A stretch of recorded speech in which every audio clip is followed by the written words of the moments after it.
So I thought that my videos from last week uploaded, but apparently they did not. I don't know what really happened with the Kaltura thing, but we're going to try the YouTube route. So this is my upper quadrant palpation for the joints. So I chose 4 different joints. I'm going to do the AC joint, so the acromioclavicular, the SC joint, sternoclavicular, the glenohumeral joint, so GH, and then I'm going to do the humeroradial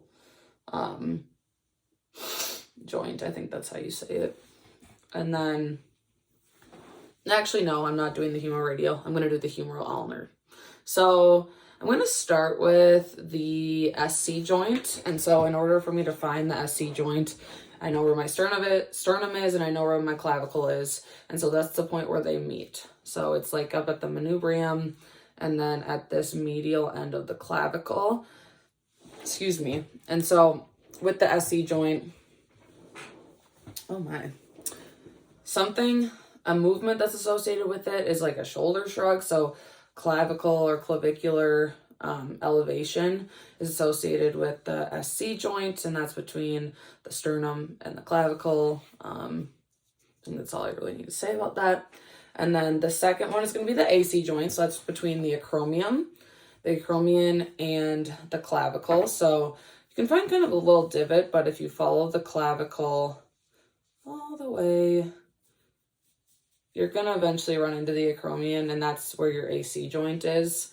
And something or emotion that's associated with that is scapular elevation, I think. So you can do that by flexing the shoulder. And I think, well, actually, no, this would be upward rotation. So scapular upward rotation is associated with the AC joint. So acromion, the scapula, and then the clavicle. And then the next one is the glenohumeral joint. So that's your ball and socket shoulder joint. You're going to find the acromion, and then if you go a little bit lower, I feel like it's kind of hard to palpate, but the glenohumeral joint is where the glenoid fossa of the scapula and the head of the humerus meet.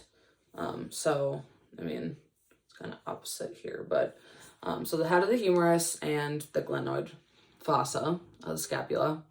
And one motion that that does is shoulder flexion. It does a bunch of different motions, but shoulder flexion is just one example.